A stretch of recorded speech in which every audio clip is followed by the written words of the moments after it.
We spend so much time comparing our lives to other people's highlight reels that we forget something really important. Everyone is in a different chapter, not a different book, not a different story, just a different chapter. And when you finally understand that, life starts to feel a little lighter. Because comparison only makes sense when you're reading the same page and most of us aren't. Some people are in their starting over chapter. Some are in their finally seeing results chapter. Some are in their quiet rebuilding chapter. And some are in chapters they don't even talk about out loud. And guess what? That's okay. Let's talk about the pressure for a minute. The pressure to be further along. The pressure to have it figured out. The pressure to look successful, healed, happy, and unbothered, all at the same time. Social media makes it seem like everyone else woke up with a roadmap while you're still trying to figure out which direction to go. But what they don't show you is how many wrong turns they took to get there. They don't show you the nights they cried in the shower, the moments they doubted themselves, the prayers whispered under their breath when nobody was watching. They just show you the win. And wins are beautiful, don't get me wrong, but wins don't tell the whole story. There's something powerful about realizing you don't have to rush your process. You don't have to be loud to be progressing. You don't have to post it to prove it. You don't have to explain your piece to anyone.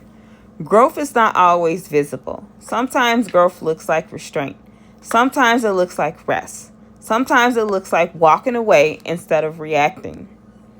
And what kind of growth doesn't always get applause, but it changes everything?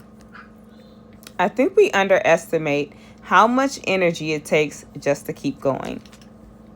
To wake up every day and choose faith over fear, hope over heaviness, peace over chaos. Especially when life hasn't been gentle. Especially when you're juggling responsibilities, relationships, expectations, and dreams that don't all fit neatly together. Some seasons require strength, other seasons require softness. And knowing which one you're in is wisdom. Let me double down on that. And knowing which one you're in is wisdom. There's a chapter nobody prepares you for, which is the in-between. The chapter where you're not where you used to be, but you're not quite where you're going yet. That space can feel uncomfortable, lonely, even. Because you don't fully belong to the old version of your life anymore, but the new version hasn't fully arrived. And that's where doubt tries to creep in. That's where you start questioning yourself, your timing, and your decisions. But the in-between is not wasted time. It's a transition, and transitions are necessary. Some of the most important work happens quietly. Healing, you didn't even realize you needed. Boundaries, you finally learned how to enforce. Patterns you chose not to repeat. Sometimes progress looks like not going back to what broke you. And that's a win, even if nobody claps for it. Let's normalize growth that doesn't look glamorous. Growth that looks like therapy. Growth that looks like saying no. Growth that looks like choosing your family, your peace, your health, your sanity.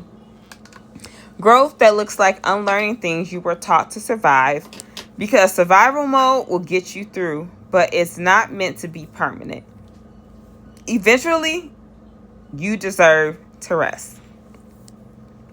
I want to speak to the person who feels behind. You're not behind, you're becoming. And becoming takes time. A flower doesn't rush because another flower bloomed first. It blooms when it's ready, and so will you. There is beauty in patience, in trusting that what's meant for you will not miss you. And understanding that delays don't mean denial. Sometimes delays means preparation. Because what you're asking for requires a version of you that's stronger, wiser, and more grounded. And you're being shaped for it right now, even when it doesn't feel like it. You don't owe the world constant productivity. You don't owe anyone an explanation for choosing yourself. You don't have to burn yourself out trying to prove your worth. Your value is not tied to how much you produce. Again, your value is not tied to how much you produce. Your value exists because you do. If you're in a season of building, be patient with yourself. If you're in a season of resting, honor it. If you're in a season of letting go, trust that something better is making space to arrive. Every chapter matters, even the ones you wouldn't choose again. One day, you'll look back and realize the chapter you thought was breaking you was actually building you. The confusion, the uncertainty, the waiting, all of it was doing something. So take a breath. You don't need to have it all figured out today. Just take the next right step. That's more than enough. Pat yourself on the back. If nobody has told you lately, you're doing better than you think. You've grown more than you realize, and your story is still unfolding. Be gentle with yourself. You're exactly where you need to be for this chapter. And when you're ready, turn the page. Keep doing you, stay blessed, and stay loved, and be true to yourself.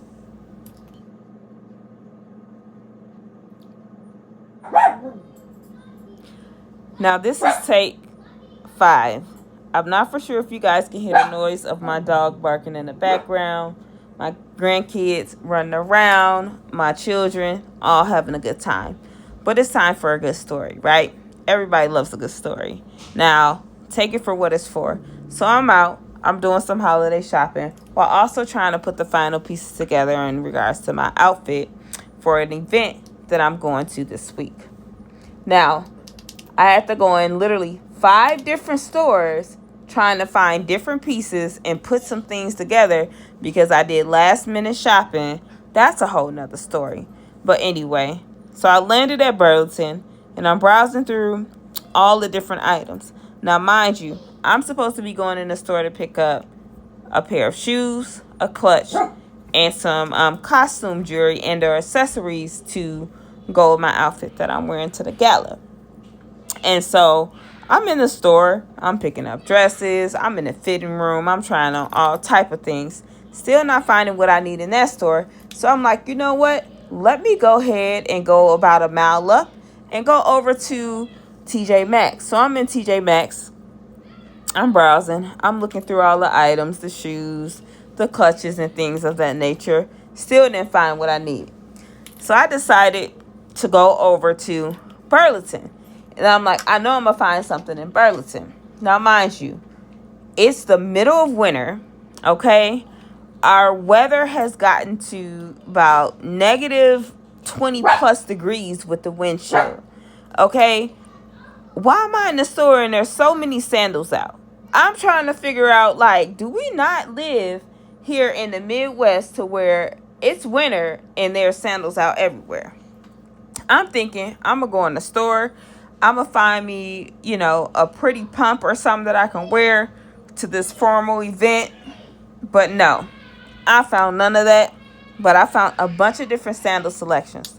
So I'm browsing. I grab about 3 different pair of sandals. I decided, you know what? I'm going to sit down. I'm going to put my purse right here. I'm going to put my phone down. And I'm going to try these sandals on. In the midst of me trying on the sandals, there was this older woman, who just started talking to me. I was talking to another woman in the store because I noticed we had the same shoes in our basket that I was also trying on. So we got to talking about how there aren't enough, closed-toed shoes available for us to wear to these, formal events, and that we're both stuck wearing sandals. The other young woman laughed, and then the older woman chimed in, and she was like, yeah, you may be stuck wearing the sandals, but at least they're cute. I'm like, she right. They cute.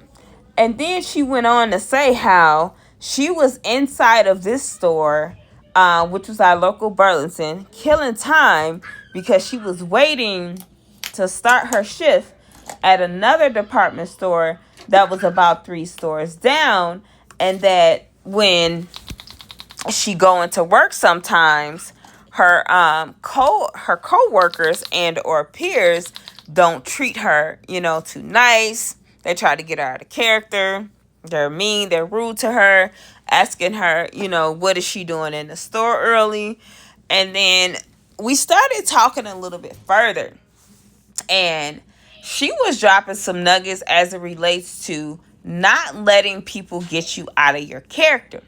And she was just talking, and she was like, look, the young ladies in that store come at me all the time. Now, mind you, she had to be at least 60 plus years old, okay?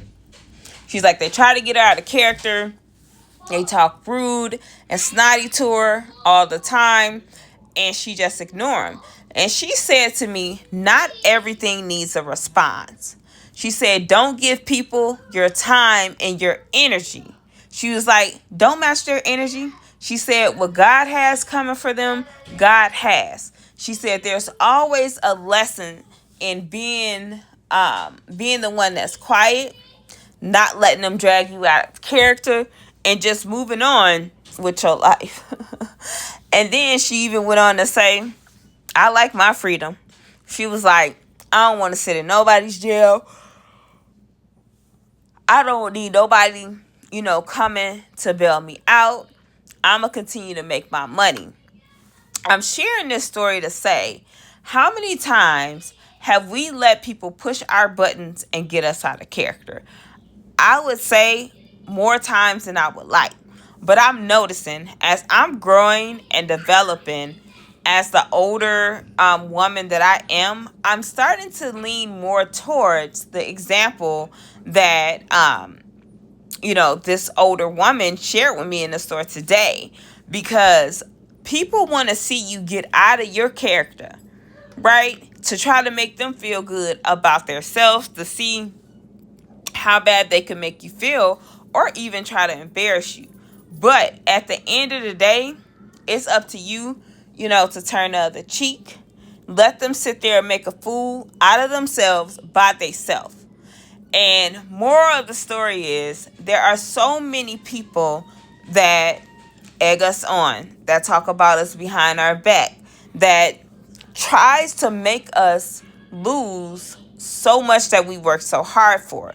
So again, I'm sharing this story to say, stop letting people get you out of your character. I know it's easier said than done, but when you in your bag, or whether you're in a professional setting and working in your career, or you're working from home, try to take time for yourself to mentally process and just ignore people.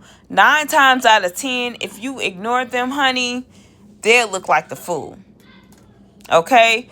Fools may invite you to their playground, but it don't mean you gotta play. Okay? Leave the foolishness up to these individuals. And have a good day. That's all I got for y'all.